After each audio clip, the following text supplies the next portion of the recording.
Oi, minha gente, sejam bem-vindos, sejam bem-vindas ao nosso programa Seu Momento. Aqui a gente fala sobre yoga, yoga de uma forma simples, descomplicada, para que pessoas como eu e você possamos mergulhar cada vez mais, conhecer cada vez mais, descobrir cada vez mais. Então, hoje estou aqui com a Camila Kasiyama, que é professora, praticante há muitos anos, Cami, para falar sobre a filosofia do yoga. Seja bem-vinda. Obrigada, Ju. Muito feliz de estar aqui dividindo com vocês um pouquinho desse conhecimento tão importante, né, e tão profundo, que às vezes a gente não consegue ter acesso tão fácil, né, apenas praticando as posturas ou nas aulas, mas aqui a gente vai aprofundar um pouquinho mais sobre esse assunto.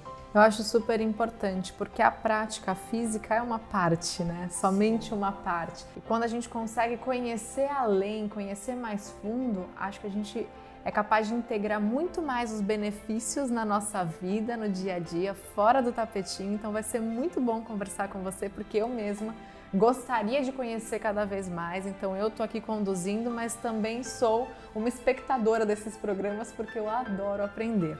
Cami, a gente separou algumas perguntas para você. E a primeira delas é sobre a história do yoga, né? Então, o yoga tem mais de 5.000 anos de história, é uma coisa muito antiga. Como que surgiu o yoga, então? Você poderia fazer esse panorama pra gente? O yoga ele surgiu assim de uma grande necessidade, né, da população naquela época de se manter mesmo conectado, de ter um momento, né, em que a gente conseguisse entrar nessa questão da espiritualidade. E é muito interessante que, por exemplo, a parte, né, que integra, né, o yoga, os asanas, inicialmente era só uma postura. Na verdade, eram duas posturas, né?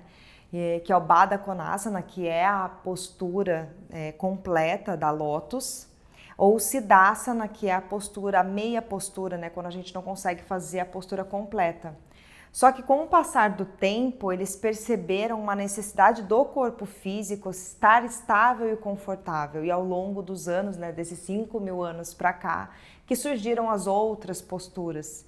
Então a intenção mesmo na época era essa questão meditativa, era essa conexão interna para desvendar e enfrentar as dificuldades que, né, sempre enquanto humanidade a gente vai ter. Com certeza. Então a gente consegue entender por ali, você já deu até uma pincelada de que o yoga não são somente as posturas que a gente costuma ver nos vídeos, nas fotos, vai bem além. Sim, vai muito além, porque a postura em si só, se a gente pegar o asana, né? Asana, que significa postura, seria somente uma atividade física, uma ginástica corporal.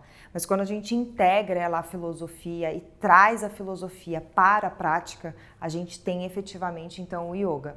É quando a gente começa a trazer a força, né, desses valores e dessas virtudes através dos movimentos corporais e percebe como isso acaba reverberando de forma muito positiva no nosso interno e reverberando nas nossas atitudes, nas nossas relações. É muito interessante perceber que quem acompanha a gente por aqui, porque temos vídeos no YouTube, IGTV, estamos nas plataformas e tem algumas aulas, tem práticas rápidas, inclusive para você que está aí descobrindo todo esse universo, vale a pena você buscar esses conteúdos e é legal porque talvez as posturas sejam uma porta, né, de entrada para esse universo.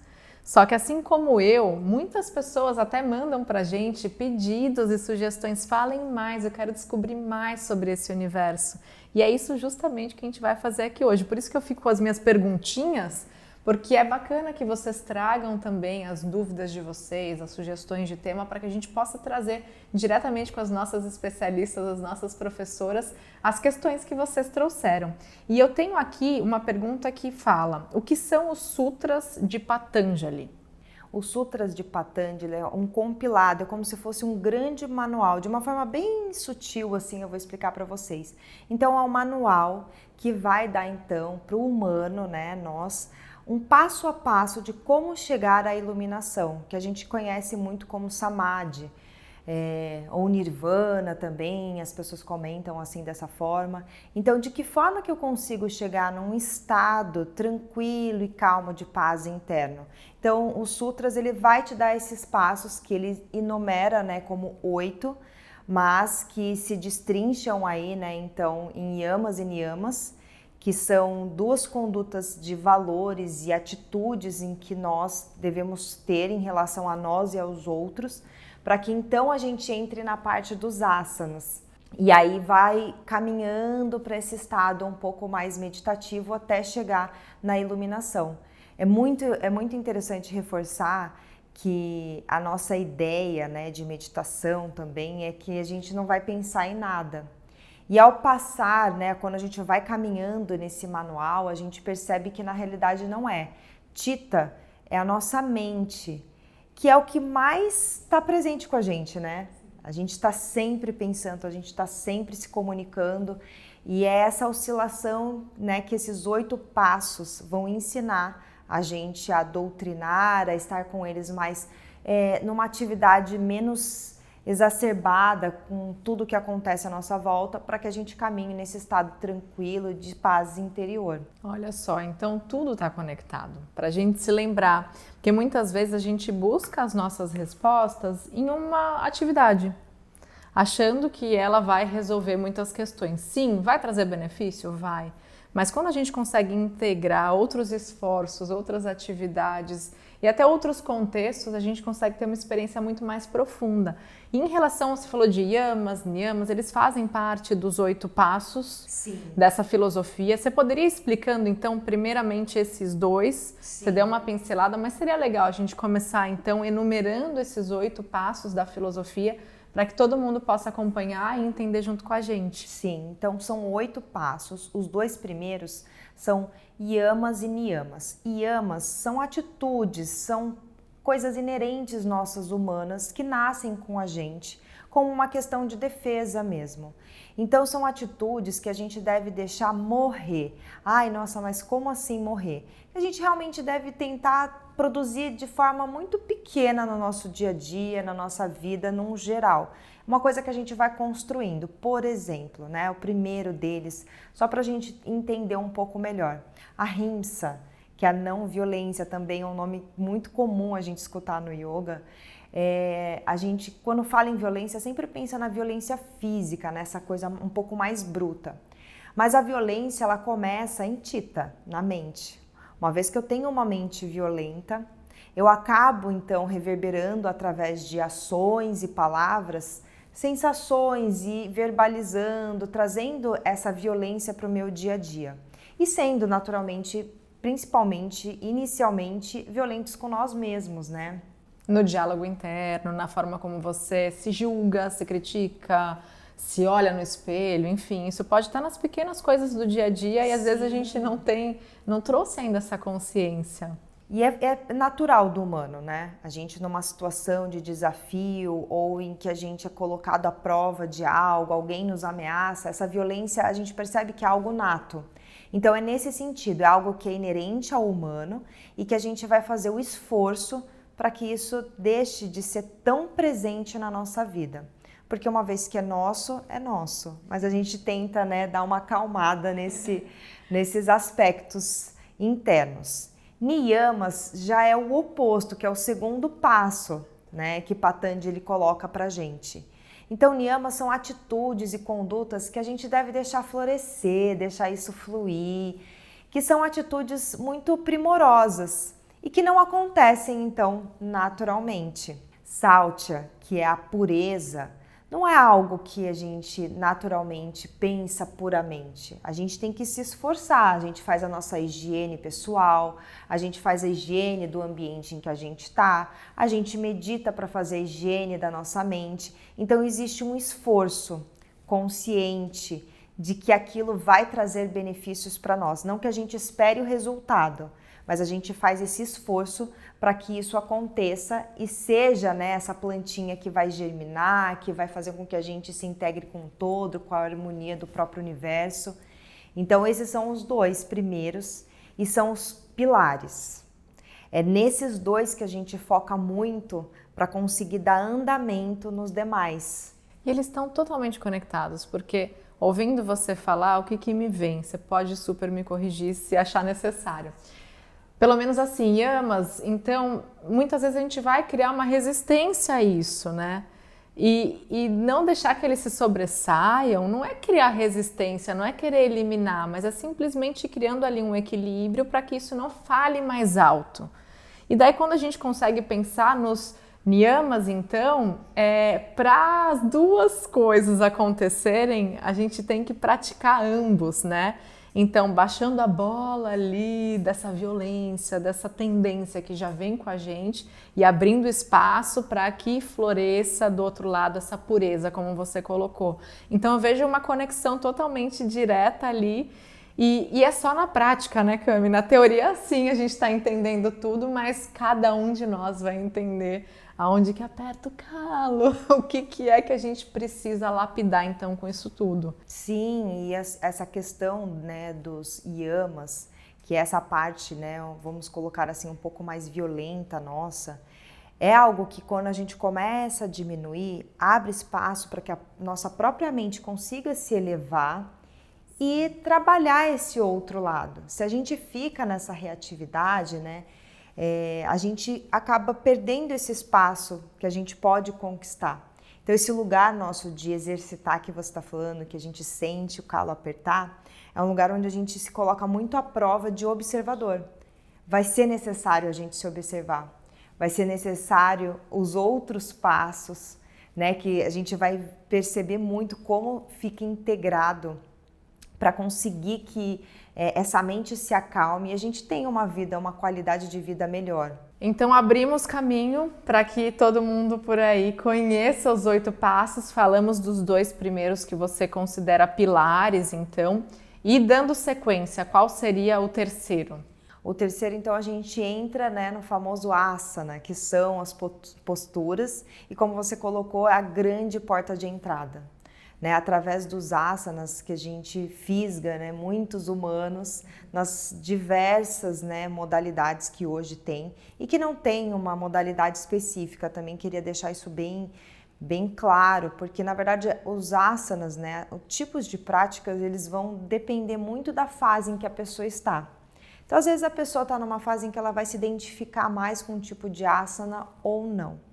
Mas o interessante do asana em si é que ele é o grande movimento que traz do plano mental, né, que a gente está colocando aqui dessas atitudes mentais, a ação, que é a parte talvez, né, mais difícil, se não a mais difícil, que é quando a gente percebe mesmo aonde está apertando esse calo, qual a dificuldade que a gente está enfrentando, dependendo da fase que a gente está da nossa vida. Então as posturas, elas vão trazer esse lugar psicofísico mesmo, onde a gente vai tirar da nossa mente, materializar nas posturas e sentir o que a gente precisa ali melhorar. Porque é um diálogo interno que acontece quando a gente está na permanência, né, dessas posturas, que não tem como a gente fugir daquilo. Tem dia que a gente fica com raiva, tem dia que aquilo flui, que é uma beleza. Então, assim, são várias sensações e emoções e a gente vai aprendendo a conviver ali com os yamas e niyamas. O quanto a gente é violento quando a gente quer chegar a qualquer custo numa postura, o quanto a gente consegue, né, ter um pouco mais de tranquilidade, um pouco mais de amorosidade. E aí a gente vai caminhando nesse lugar, né? Lembrando que sempre é uma grande jornada, não tem fim, né? E não é linear também, se a gente pudesse falar sobre isso, Cami, eu acho importante, porque muitas vezes a gente cria expectativa de evolução e muitas vezes a nossa sociedade, a nossa cultura cobra ali resultados cada vez melhores e cobra que você entregue mais e mais e mais, uma hiperprodutividade muito valorizada e peraí, somos humanos, temos dias e dias como você mesma disse, então tem dias que você vai super fluir, tem dias que você vai se desequilibrar fazendo um asana, uma postura que já era tão familiar para você. Então, essa linearidade, ela pode ser uma armadilha, porque na verdade a gente tem que considerar que vamos fluindo conforme o possível e cada dia de uma vez e cada dia de um jeito. Então, se você está começando a praticar yoga, leve isso em consideração, deixar um pouco as suas expectativas de lado e não se cobrar tanto de ficar entregando resultados cada vez melhores. A gente vai progredir, Mas não é aquela perfeição, não é uma coisa de, ok, aprendi isso, farei sempre isso dessa maneira e cada vez melhor. Não vamos nos enganar. Isso está muito relacionado ao ego, né? O ego, que é algo que é muito benéfico para nós, porque traz esse movimento nosso interno de querer conquistar coisas. Mas chega um ponto que ele pode ser extremamente prejudicial, exatamente nisso que você colocou. Da gente entender que para a gente estar evoluindo, a gente precisa estar sempre melhor do que ontem. E na realidade, isso é uma atitude nossa mental. Se a gente entende que a gente está ali focado, determinado, dando o nosso melhor e que, por mais que a gente desequilibrou, essa nossa parte interna estava completa e totalmente entregue, essa parte do ego não tem. Ela acaba se dissipando, você nem olha para o lado, para o tapetinho de quem está praticando do lado, né? Ou se compara com algum outro vídeo. Você entende que é o seu processo, é o seu corpo, a sua história. Então, esse movimento também interno, que envolve, né, os yamas e niyamas, ele vai se fundando, ele vai cada vez mais se firmando dentro da sua prática e você vai sentindo uma paz, uma tranquilidade em relação a você e não mais ao externo, que é muito importante. Muito importante. A evolução está nisso, não necessariamente na forma como você vai executar posturas, mas na forma como você está lidando com aquilo que está acontecendo dentro e fora do tapetinho. Cami, podemos passar para o quarto passo. Quarto passo, que são os pranayamas. Pranayamas são a ciência da respiração. É um movimento, então, aí que a gente começa a entrar realmente num mergulho muito mais profundo interior. É quando a gente é convidado a fechar os nossos olhos e aí a nossa atenção, né, que está sempre voltada para o externo, traz esse mergulho. Então, a gente traz a prática, traz a nossa respiração, nessa atitude de estar entrando nesse mergulho interno. É muito importante reforçar isso, porque antes de tudo isso, a gente ainda está muito voltado para o externo. Quando a gente mergulha no nosso lado interno, aquele calinho aperta um pouquinho mais, porque daí a gente não tem tantas distrações, né? Então, o pranayama vai convidar você a inspirar e a exalar. Inspirar, lembrando que é a nossa primeira ação quando a gente nasce. Então, é um movimento que, ininterruptamente, enquanto a gente está aqui, está falando para você, você está vivo, você está vivo. E quando a gente exala, que é a nossa última atitude, né? Quando a gente vem a falecer, a morrer, é quando a gente exala. Então, é um movimento em que a gente está se despedindo, está tirando de nós coisas que não servem mais, aquilo que a gente quer tirar o peso dos ombros. Então, esse inspirar e exalar quer convidar a gente a estar enaltecendo, valorizando a nossa vida. Então, também é uma postura, não deixa de ser uma postura, né? Muito importante, porque traz pra gente, então, a vida e a morte. E tem vários tipos de pranayamas. Queria que você até explicasse, porque considerando que eles são exercícios respiratórios, em quais contextos a gente pode utilizar, de repente, no dia a dia? Porque nas práticas de yoga, naturalmente, a gente vai ter um momento de meditação, um momento de respirar, dos pranayamas, mas, de repente, a pessoa está num momento de ansiedade. Ela consegue usar isso para aliviar? Ela consegue usar isso como um apoio naquele momento? Nossa, com certeza. A respiração, na verdade, ela vai seguir com a gente durante a vida. E essa parte de ansiedade, ela vai tranquilizar de forma muito, muito eficaz.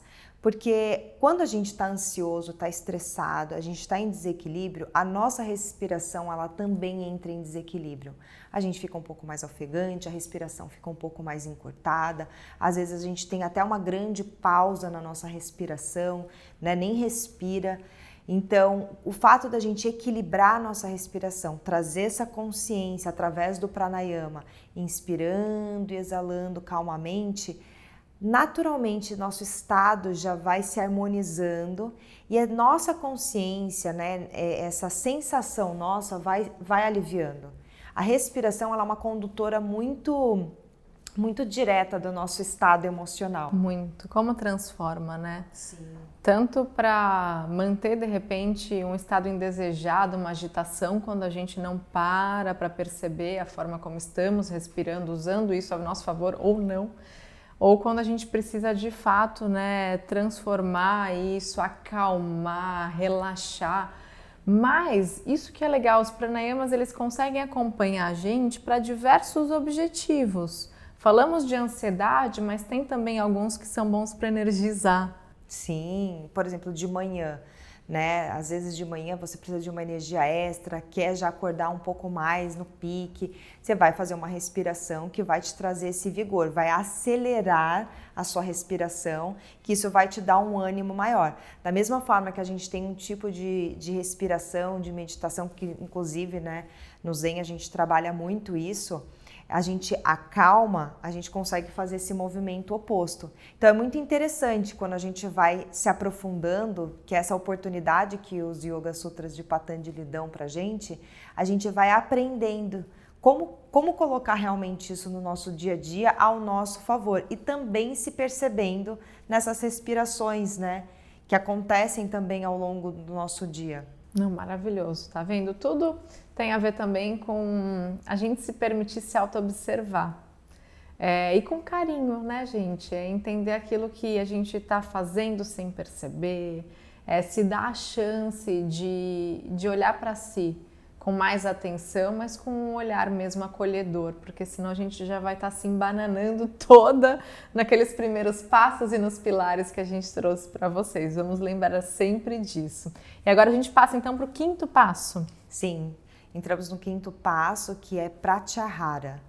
Pratyahara é quando a gente fez já então esse mergulho. Eu vou sempre pincelando porque são nomes estranhos, né? Então acaba se perdendo um pouquinho. Então a gente foi para o asana, que são as posturas, então a gente dá uma cansada no corpo. Então a gente vai para pranayama, pranayama já traz um convite, um mergulho quando a gente fecha os nossos olhos. E pratyahara a gente vai se abster dos nossos sentidos. Então, através da nossa respiração, é como se a gente fosse se desprendendo da nossa matéria, desse corpo físico. A gente tem a nossa alma, Atma, né? É o que a gente quer acessar, que é ilimitada, é tranquila, tá sempre na paz, tá tudo bem. Então, a gente precisa se desprender desse conceito que a gente tem da matéria, do corpo, né? O que é meu, o que é do outro, e na verdade entender que esse corpo é apenas um condutor para que a gente consiga viver todas essas experiências que a gente vive aqui, né, no planeta Terra, na terceira dimensão. Então a gente começa a se desprender do olfato, do paladar, da audição, do tato. Então tudo isso vai se dissipando junto, né, sendo auxiliado através da própria respiração. Então é um momento em que depois dos asanas, que vai fortalecendo a nossa musculatura, a gente começa já se sentar mesmo para meditação, que é o motivo de tudo isso, que a gente vai caminhando para que a gente consiga se sentar confortável, de forma estável e permanecer. Então, Pratyahara vai ser esse movimento de se distanciar dos nossos sentidos enquanto matéria. Olha só que interessante. E uma coisa vai abrindo caminho para outra, para vocês verem como é interessante a gente olhar além do que a gente está acostumado, né? Olha só a filosofia do yoga como é tão enriquecedora, como traz para a gente tantas reflexões para a gente começar desde já. Desde esse papo eu já estou pensando aqui em várias questões minhas mesmo, da minha vida, alguns desafios. Muito interessante, Cami. E vamos avançando, vamos aprendendo. Obrigada, Camila, pela sua didática, pela sua leveza. Eu gosto muito de te ouvir falar, adoro as suas aulas. E continuando aqui então com a filosofia do yoga, a gente pode falar do sexto passo agora? Sim, agora nós vamos para o sexto passo, que então é dharana, que é a nossa concentração. Que tem outras práticas também que são colocadas aí para a gente aumentar o nosso foco. Mas uma vez que então a gente, né, Pratyahara já se absteu, né, dos sentidos externos, a gente vai trazendo um mergulho muito mais profundo interno, focando a nossa atenção. Então é muito importante entender um pouco desse conceito, porque a gente entende que cada vez que a gente avança, a gente vai pensando em nada e não é uma realidade. A mente sempre vai estar pensando, mas a gente é capaz de doutrinar, né, conduzir a nossa mente para pensar naquilo que a gente realmente precisa que ela pense. Super interessante esse ponto de vista, porque conduzir é diferente de controlar. Controlar é como se a gente colocasse numa redoma, né? Colocasse numa jaula, e aquilo que está numa jaula, numa redoma, quer sair. Não é natural estar ali. Então existe uma força contra. Ao contrário de quando a gente, né, tem um domínio, a gente vai elevando a nossa consciência, né, como um grande observador e vai se olhando ali de cima, entendendo quem é, né, a Camila, quem é a Ju, como que se comporta, o que desencadeia certas atitudes, o que né, aprimora outras. Então a gente vai focando ali e a gente tem um trabalho, um projeto, algo que a gente precisa mesmo trazer total atenção, a gente consegue então doutrinar ali e direcionar de forma muito mais efetiva e com qualidade essa nossa atenção. Sensacional, eu gostei de entender dessa forma porque, mais uma vez, não precisamos lutar contra a nossa mente. A gente vai treinando ela, a gente vai entendendo, a gente vai conhecendo novas formas, né, de ser, estar, viver, pensar. E esse nosso papo acaba me inspirando em saber que, ok, cada coisa no seu tempo, tá tudo conectado, tá tudo favorecendo. E agora a gente caminha então para o 7º passo. Sim, que é Dhyana, a própria meditação, né? Então, Dhyana é a meditação. Então, aquele lugar ali em que você realmente se inseriu naquele contexto da sua mente, do seu pensamento, do seu projeto, daquilo que você precisa colocar total atenção.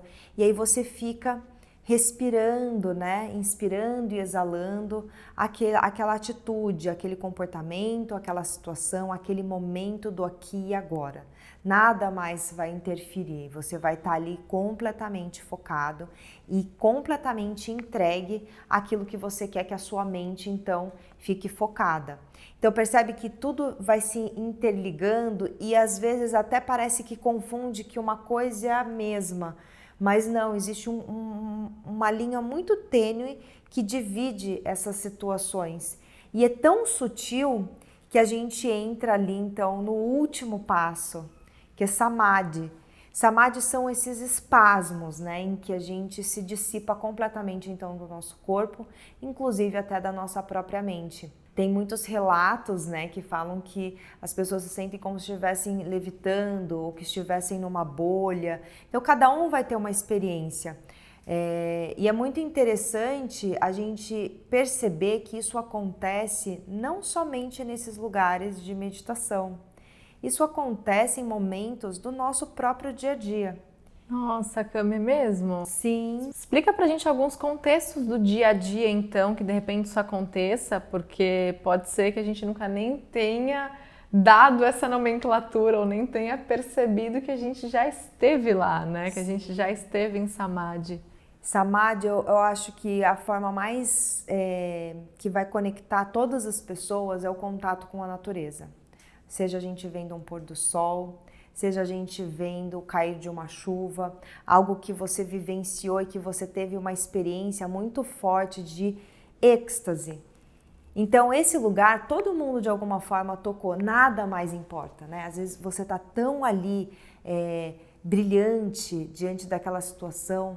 Eu acho que ninguém passou por uma situação que não viu um pôr do sol, um grande amanhecer, em que você só contemplou aquilo, em que você só vibrou aquilo e que você estava tão feliz, tão em paz, tão completo que não existia divisão entre você e tudo que o universo é.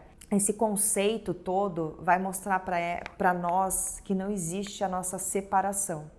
E uma vez que a gente trabalha, né, a nossa essência, nos valores e virtudes, yamas e niyamas, e a gente vai caminhando, vai se conhecendo, vai se tornando pessoas melhores, a gente acaba contribuindo para o todo. Então a gente percebe que trabalhando todos esses conceitos, a gente vai se melhorando enquanto seres humanos e naturalmente a gente contribui com o todo.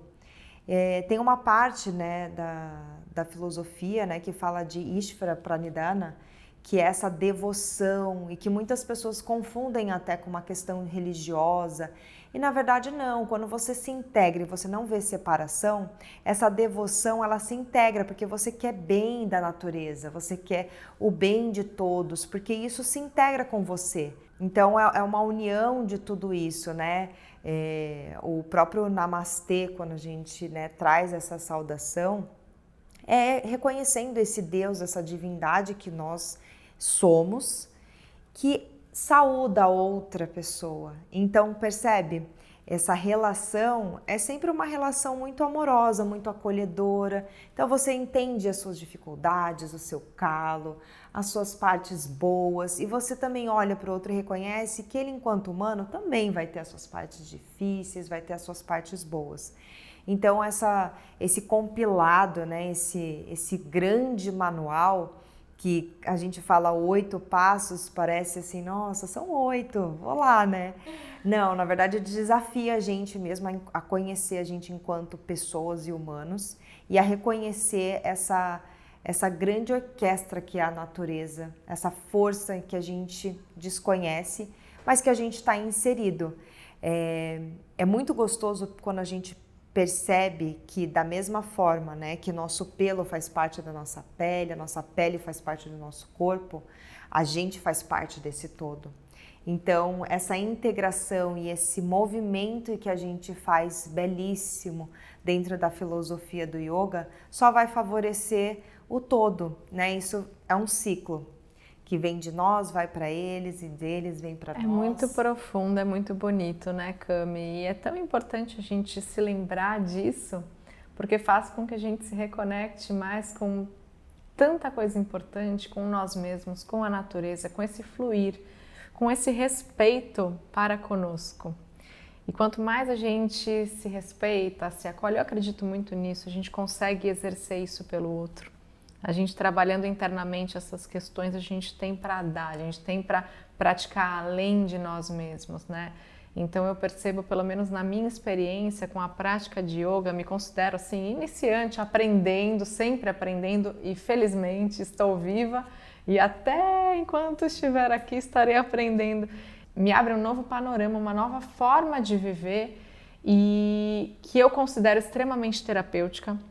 Uma intensa conexão comigo, com as minhas respostas, com esse acolhimento, com esse autocuidado mesmo. Então, nos meus momentos de mais ansiedade, de mais desafios, o yoga me ajudou. E quando eu falo isso, às vezes as pessoas se perguntam, mas você praticou, fez uma postura no meio do problema? Não! Yoga é além. Eu acho que com esses 8 passos vocês puderam entender um pouquinho mais da filosofia que faz com que a gente seja praticante de yoga em qualquer momento da nossa vida, muito além das aulas e do tapetinho, né, Cami? Não, sem dúvida. Que nem a gente colocou no início, né, o asana, ele vai ser esse portal, né, que vai trazer através dos nossos movimentos essas atitudes e que depois, naturalmente, a gente vai acabar levando para o nosso dia a dia. É uma gavetinha que a gente cria interna, que a gente vai sentindo e depositando essas experiências, essas sensações. E uma vez que a gente conecta com isso, a gente percebe que está ali dentro e que só a gente pode ampliar isso e que tem um meio, né? Tem esses 8 passos para ajudar a gente a se conhecer e se conduzir. É a gente fortalecer na constância, é a gente criar esse foco, movimentar essa energia para o nosso dia a dia e sempre se acolher. Eu acho que essa palavra que você falou é fundamental, é o acolhimento, porque nos momentos mais difíceis a gente vai precisar olhar para isso com muito mais carinho e vai respirar, vai continuar respirando muito para trazer essa conexão e essa energia para seguir e manter o yoga presente quando a gente está se alimentando, está tomando banho, está com a nossa família, trazer essa inteligência emocional que o yoga acaba reverberando, né, dentro de nós, para o todo mesmo. Ai, Cami, obrigada pelo nosso papo. De fato, foi uma super aula. Eu gostei muito. Eu pude repensar, aprender, resgatar algumas coisas que eu já tinha ouvido em algum momento, mas você conduziu lindamente aí as respostas, essas explicações. Eu espero que tenha sido proveitoso também para você que está assistindo a gente. Para nós é uma alegria trazer o yoga de forma simples e acessível para todos vocês, para todos nós. E eu te espero no próximo programa, Seu Momento, com muita alegria, gratidão. E não poderia faltar o nosso Namastê. Namastê. Obrigada, Cami. Você é muito bem-vinda aqui. Caso vocês tenham sugestões de outros temas, outras perguntas, deixem nos comentários que a gente vai gravando aos pouquinhos e trazendo mais do universo do yoga para vocês. Até mais, Cami. Obrigada, Ju. Tchau.